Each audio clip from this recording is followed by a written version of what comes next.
I'm Lee Jamison, and this is a special edition of my Holy Man video blog for the introduction of the Ode to East Texas, which is my book collection of paintings about East Texas and stories about East Texas, and something of an exploration of the humanity that I see reflected in the region, but also in just the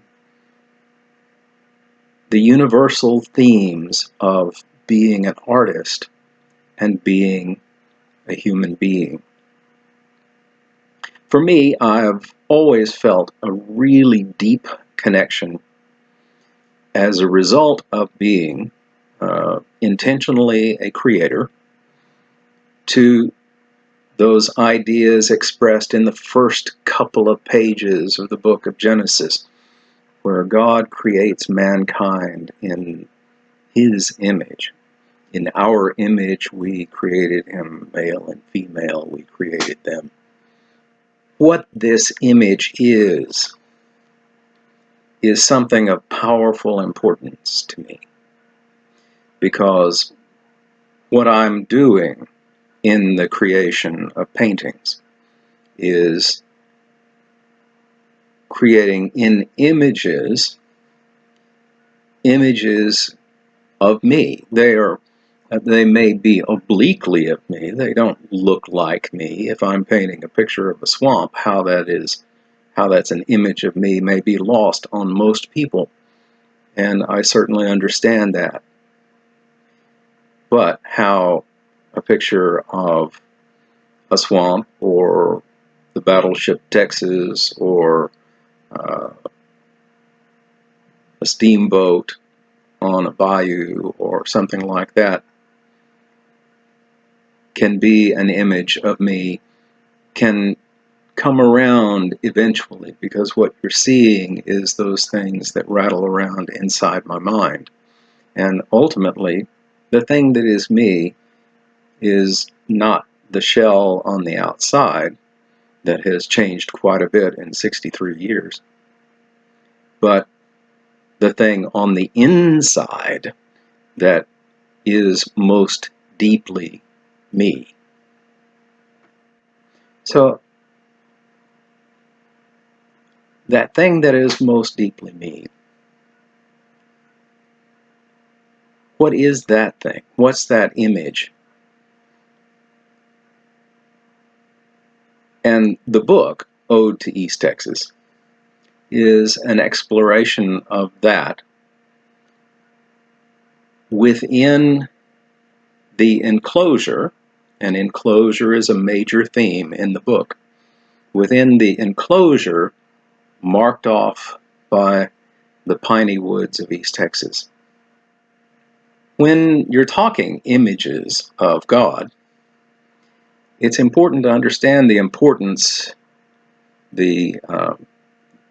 how the idea of enclosure as a Middle Eastern idea, the fact that our word for paradise comes from an Indo-Iranian word for enclosure, meaning in that instance a kind of garden space, but it's also just enclosure in and of itself, a place that might be a walled off place like a city. And in those enclosures you have on the inside these places of encounter. Now, I've been recently reading through the Bible over the last 4 years. I've done it, quietly to myself, and this year I took it upon myself to read through the whole Bible in a year, recording it and placing the recordings on YouTube. And present, I've been going through that area in late in Exodus and in early in Leviticus, where The worship infrastructure of the tabernacle is being set up. And within that tabernacle structure, you have a tent of meeting. And the tent of meeting has a forechamber where there is an altar and places for setting out the showbread and things like that, offerings to God, places where God is encountered. And then behind that, there is a more deeply enclosed space that is hidden away, that is like that hidden heart of ourselves that we have. Sometimes we don't even go into, and it can be a mystery even to us. And that, in the context of the Israelites, was where the Ark of the Covenant was kept. Now, in a mobile structure like the tent, I think of the entirety of the worship structure in its hundreds of feet long and wide as being, all of it, a symbol of the presence of, a symbol of the image of God. And in that place, you have places of encounter. The enclosure there is very much like what we keep to ourselves, of ourselves. And the image of what I am, I keep inside a place like that in me. And I can enter that place and confront myself, because that's the nature of human beings, that as human beings, we can look in on ourselves, or on our internal lives, and seek to understand what we are thinking, seek to come to grips with those parts that are difficult to understand even about ourselves, and encounter ourselves, interrogate ourselves, confront ourselves.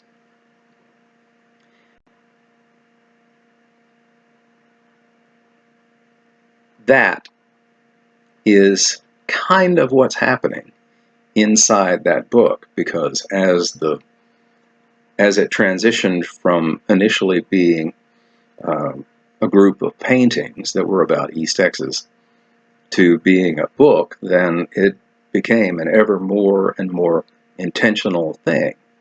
And the prose part of it became a part of that exploration as well. The paradise, the enclosure of the space, examining East Texas as a means of examining myself in my encounter of East Texas, as it's represented in the book, is like ever deeper and deeper instances of this tent of meeting, and the forechamber, and the things that we do to expose ourselves to others, but then also the self-examination to do that understanding that can make it deep enough that it can touch somebody else. Another aspect of Ode to East Texas as a book, and this is something that's really, it's been present in the whole process, because so far it's been more than a 3-year-long process, is the nature of sacrifice. I just recently found out that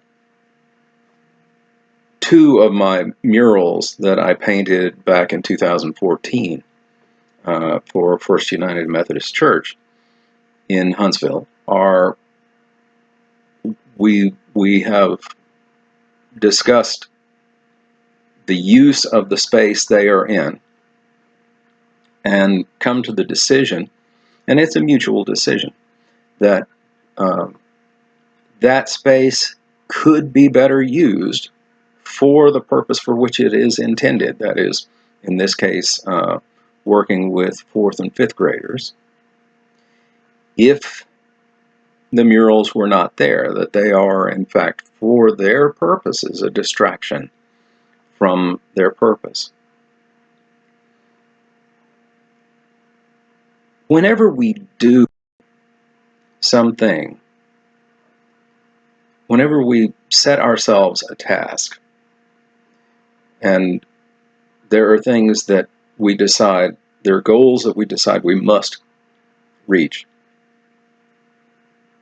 then the steps that we take toward those goals inherently become steps that we cannot have taken, or that we cannot take in other directions. There is this vast diffusion of opportunities. But in order to achieve a goal, you've got to set yourself down and you sacrifice things. Now, that's another aspect of the biblical text that I'm going through right now. In the reading that I read early this morning, two of the sons of Aaron are consumed by fire in their initiation of the ritual sacrificial process for the Israelite people out in the wilderness.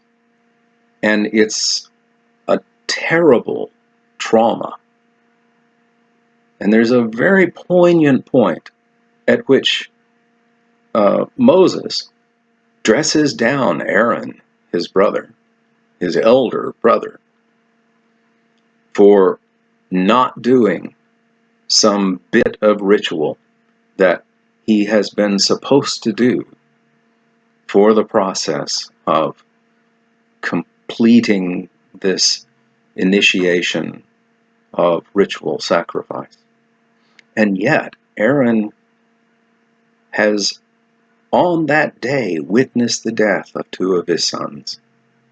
And so he recognizes the terrible contradiction that Moses is facing him with, that he's supposed to attend to some little piece of detail when some enormous piece of sacrifice has been set before him.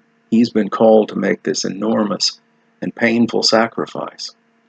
And he speaks of it in terms of what has happened to him. And in the text, it says that God took it to be righteousness on his part, that God approved of his objection. In everything we do, when we are setting aside other things to work toward a goal, that's what our process is. It's a sacrificial process. And sometimes the sacrifices are great. I plan for us to have what I call an extinction event, to recognize that these paintings are going to go away in these rooms. And in that, one of the things that I want to point out is that inasmuch as in the 6 days of creation that are mentioned in the Bible, you see God buckling down and setting aside time to do these creative processes. That's a form of sacrifice. But in the history of the earth, we can look back and we can see a series of extinction events that take what was at that time and erases some vast portion of it. Now, in the fossil record, we're cognizant of 5 clear extinction events, but there was another one. So prior to the development of these really hard-shelled life forms that made clear fossils on seafloors and stuff like that. There was another initial major extinction event that came from the very earliest oxygen-producing organisms. And these very early organisms, by producing oxygen, overthrew the entire environment of the Earth. They took the original atmosphere of the Earth and totally destroyed it. What was a carbon dioxide, carbon monoxide, methane, ammonia atmosphere was destroyed and replaced with a nitrogen and oxygen atmosphere. And in doing that, the whole ecosystem of the Earth, likewise, was overthrown. Now, we still have anaerobic bacteria that and other anaerobic biota that persist from those earliest days, but the vast majority of that biota from the earliest period of life on Earth, and frankly, from the vast majority of the history of life on Earth, was destroyed. So, of the entire history of life on Earth, 4/5 of it was wiped away to create an environment in which multicellular organisms could exist. A huge, if you think of that as being God's view of the creation at that time, that's an enormous sacrifice of what was there before that was set aside to create the world we live in today. And that's what sacrifice is like. It's a bargain we make with the future. It's something that we do where we admit that what we have can sometimes keep us from moving forward. That becomes a part of my image of God, one of the things that I bring out a little less overtly in the book than some of my other themes, but it is all tied in with how image of God works in the book. So that's a more detailed idea of what's going on in Od's, Texas. Thank you for giving me your time on this.